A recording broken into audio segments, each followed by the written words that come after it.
Without John Williams, bikes don't really fly. Nor do brooms in Quidditch matches, nor do men in red capes. There is no force. Dinosaurs do not walk the earth. We do not wonder. We do not weep. We do not believe.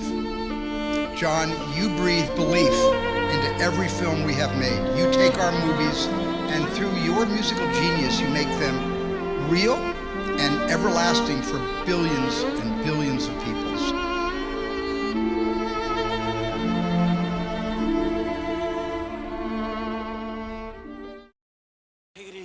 I had always wanted to be in business with John Williams all my life. And when he said yes to Sugarland, we became friends, and obviously I wanted him to do every picture I ever made, and Jaws came second. When he finally played the music for me on the piano, he previewed the main Jaws theme.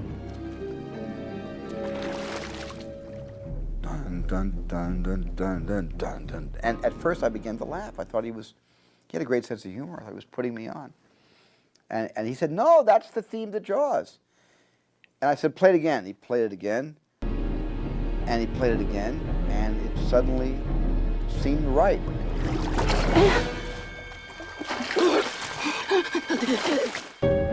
And John found a signature for the entire movie.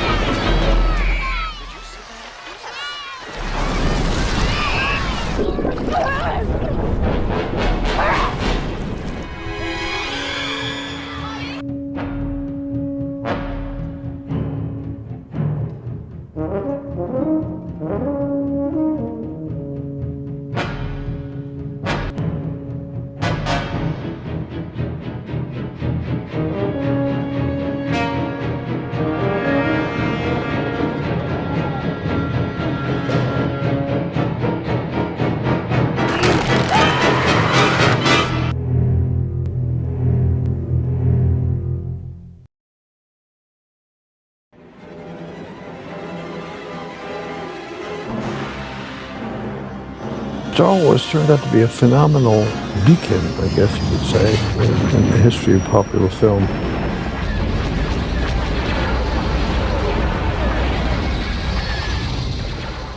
When I was working on it, I didn't see that. I thought it was a wonderful opportunity for music, among other things.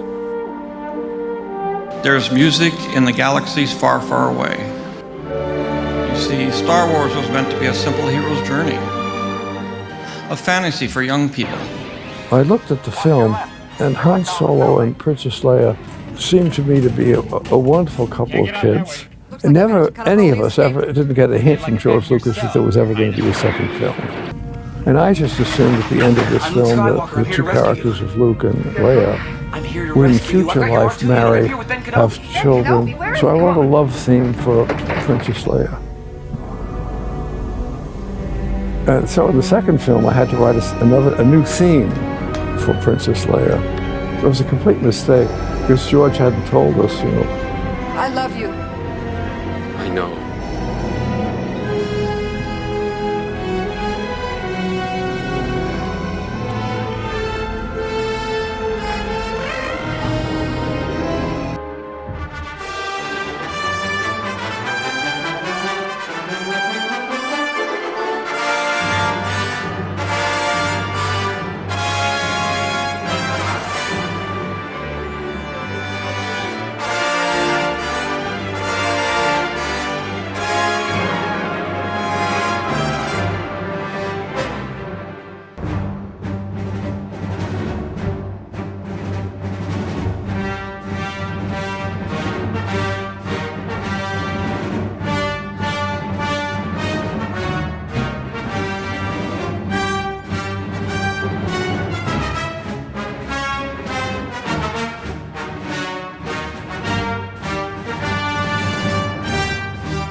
One of the essential things about the film to me was the fact that it was fun and didn't take itself too seriously, and the way Richard had directed it, and particularly the way Chris and Margaret had played the parts, that it had an almost kind of theatrical camp, if you like, to it. It didn't take itself too seriously, and that if one could strike a level of theater and the hero theme, which is Superman himself, which is made up of several parts, is kind of a fanfare. Each time he opens his shirt. When somebody that has the command musically that he has gets with 100-piece orchestra and starts to go, it's just so thrilling. I mean, when you have a great score for a movie, it just brings everything to life. The day we went into a recording studio and we ran the opening credits, and as Superman came on the screen, I swear to God, if you listen carefully, it literally, the music speaks the word.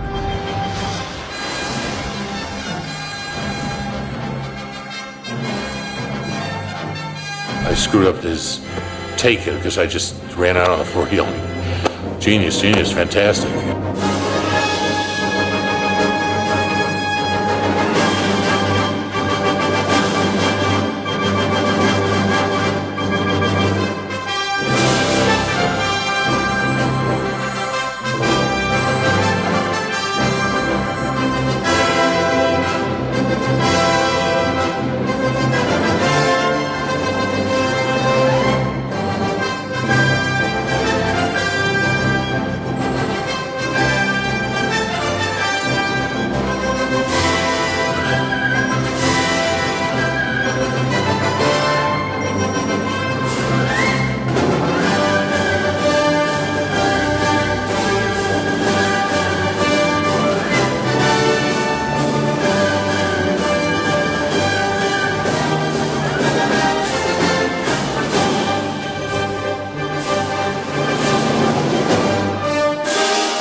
I got to know and work with Johnny Williams on Star Wars because of Steven, who had recommended him from Jaws, and you know, it was great.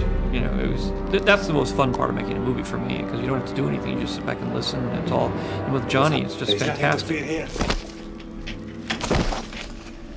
That's what scares me.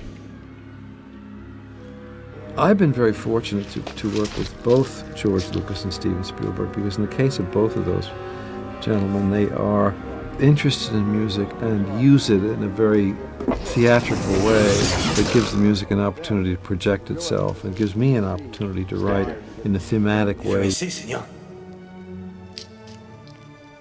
And spend a lot of time on these little simplicities, which are often the hardest things to capture, I think, for anybody. We just unabashedly did that just for the fun of it. I mean, for the camp fun of it. And it's admissible, it seems, in the style of a picture like this. The role of the orchestra at the end of the Raiders of the Lost Ark film is a complicated one, because the music has to perhaps lure us into something that's sonically that's going to say this is going to be a beautiful experience, and then torture it and turn it around with the sound effects into something that could be quite terrifying.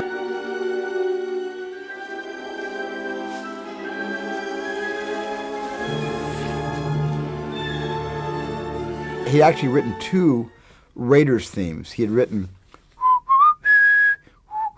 play that for me, which I freaked out over. I loved it so much. They said, and here's another possible Raiders score, Raiders main theme, and he played.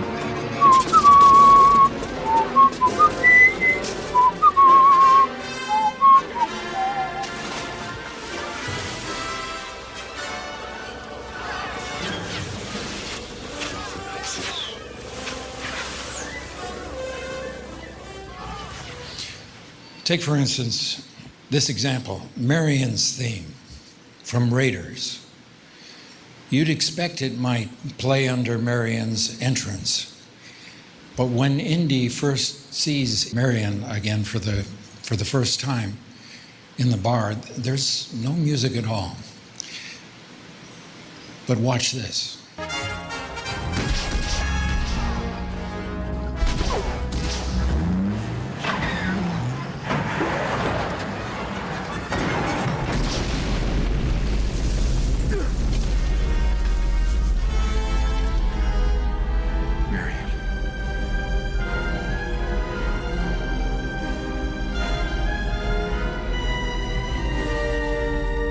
It's not just a theme for Marion. It's about the love Indy has for her. It's about the loss he feels when he thinks she's gone. It invites the audience, the viewers, emotional involvement. It encourages us to feel.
If it would be convenient to go into the call. Yeah. I like that. Matter of fact, it seems like a very natural transition into the loneliness and out of the tenderness. Let's see if we can do it.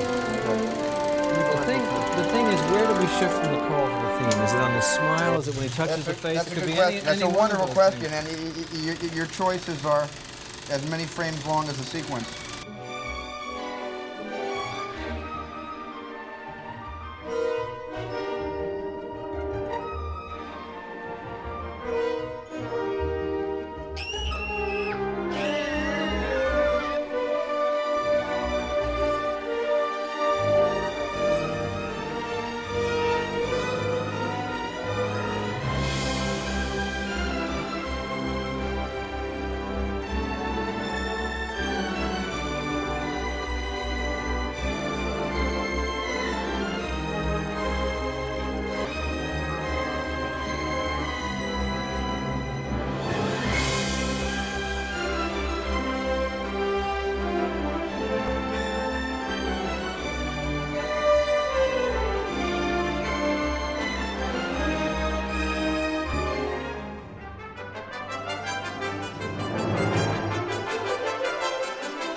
you take your shoes off?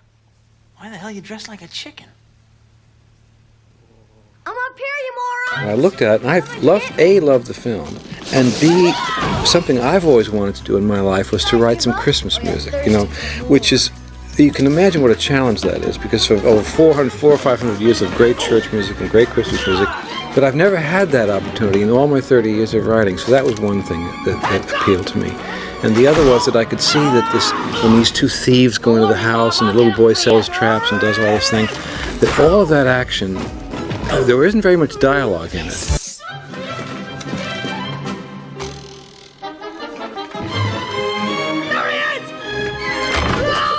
He says, yes, yes, yes, the little boy, you know, and they do all their tricks.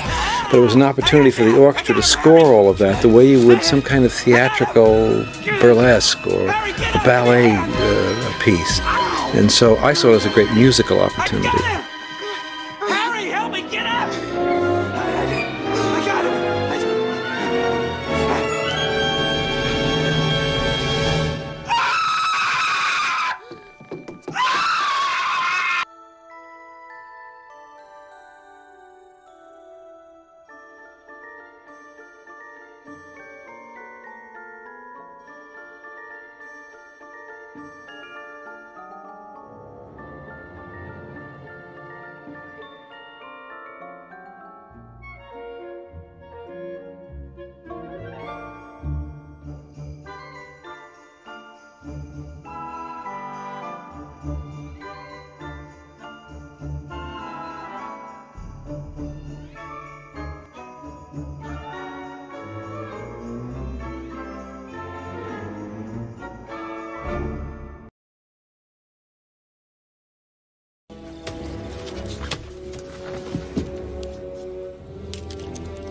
The thing was that some of this dinosaurs, especially the brachiosaur in this sequence, wasn't even in the cut when John saw it. Everybody was looking up at nothing.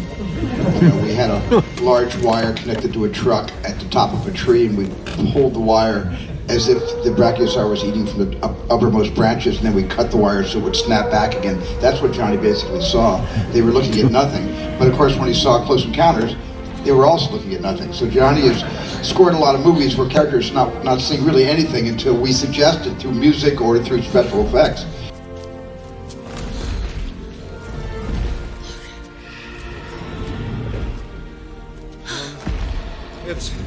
It's a dinosaur. But, you know, John really talked to me. I remember this very well when he first saw the picture.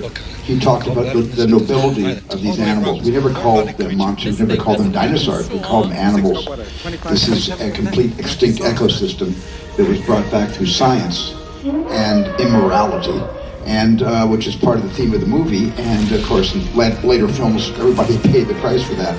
But John really wanted to put the dinosaurs where they belong, with the same kind of sort of admiration and respect that little kids have when they go through a natural history museum and they see the relics of this era, this Jurassic, later Cretaceous era, and they're in awe of just the bones without even seeing the flesh on the bones. And I think John, like a kid, I feel like a kid scored this movie with the heart of a child that knew how to create a sense of wonder about these amazing, magnificent animals. Put your head between your knees. Dr. Grant, my dear Dr. Sattler, welcome to Jurassic Park.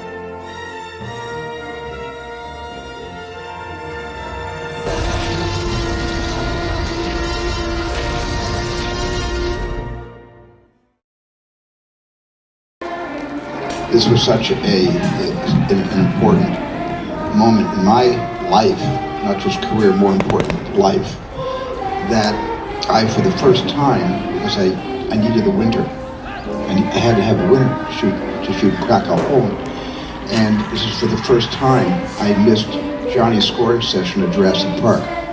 So when I was in Krakow, John was scoring Jurassic Park. That's how the films overlap so completely with each other. And I was willing to sacrifice that to tell the story when the story needed to be told. I wasn't thinking musically when I made the film. I didn't really have an idiom in mind. I really didn't have a plan or even an attempt to put temporary music in to make suggestions to Johnny about how I felt about certain scenes, or where I heard tempo, or where I heard just sort of a quiet ostinato. I didn't. I just focused on telling the story.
I didn't read the script of Saving Private Ryan. Typically, working with Steven, if I can, prefer to see the film to get a pristine impression from it without having preconceptions from the script.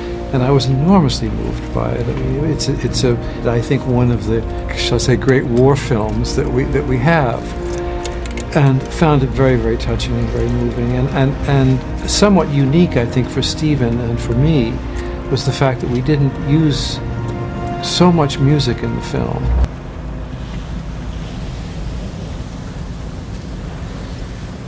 Most of the battle scenes were done in a realistic way, so we had the sound of the tanks and the sound of the guns and all of the atmosphere of the struggle realistically portrayed.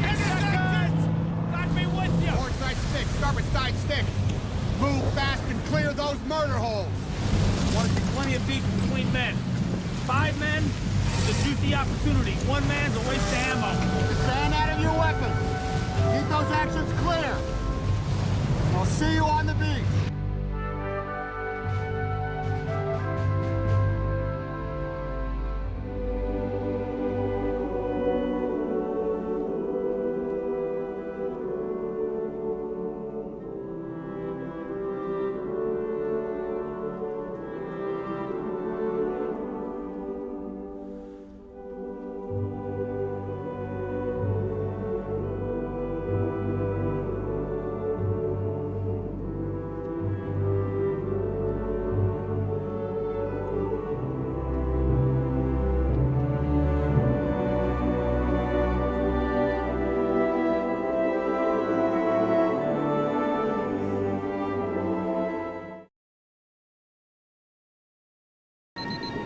Make a wish, Harry.